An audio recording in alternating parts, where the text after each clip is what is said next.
អារញ្ញសាគូ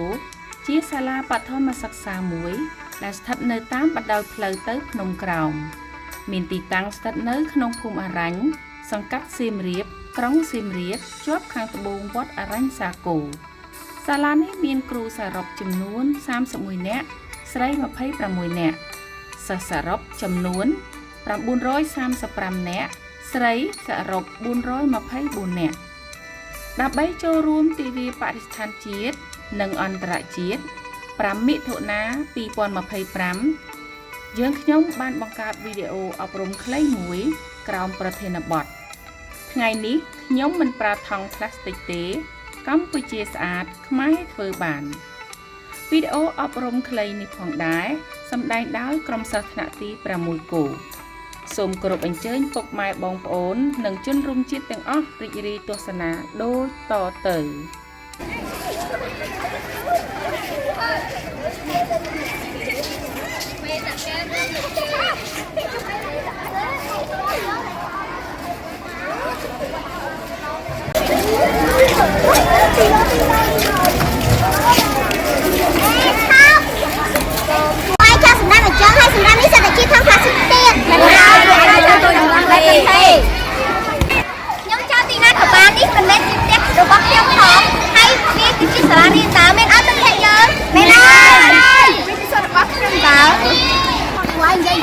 ពួកឯងនិយាយអញ្ចឹងមិនត្រូវទេសាលារៀនគឺជាកន្លែងបណ្ដុះបណ្ដាលចំណេះដឹងដល់ពួកយើងទៅគ្នាហើយអ្វីក៏ពួកឯងមកចោលសម្រាមនៅទីសាធារណៈសាលារៀនរបស់ពួកយើងអញ្ចឹងហើយវាធ្វើឲ្យមិនស្អាតបរិស្ថានសាលារៀនយើង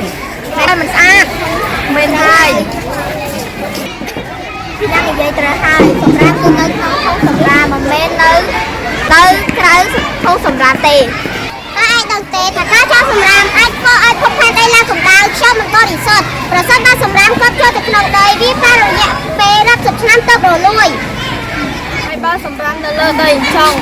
ដល់ពេលដែលខ្យល់បក់មកធ្វើឲ្យប៉ៅបោកប៉ាទៅបោកប៉ាយមើលទៅមិនល្អនោះទេហើយបើសិនជាមានមេឃភ្លៀងធ្វើឲ្យដក់ទឹកបង្កជាមូលហើយមានក្លិនស្អុយទេបើខ្ញុំវិញមិនមានអារម្មណ៍មករីនោះទេខ្ញុំទៅខ្ញុំ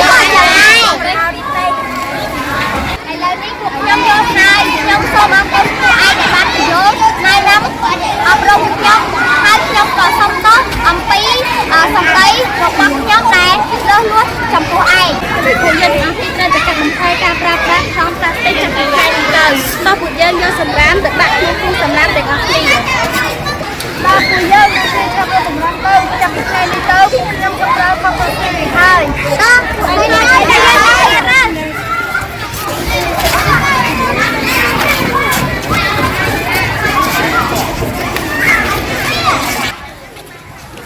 ដល់ពួកឯងនឹងរៀបចំពីល្អហើយពួកយើងត្រូវរួមគ្នាសម្អាតបរិស្ថានសាលារៀនយើងឲ្យបានស្អាតជានិច្ចអត់មានត្រូវប្រើប្រាស់ស្លឹកចេកឬស្លឹកធូបដើម្បីចាប់នាំចំណីអាហារហើយយើងត្រូវ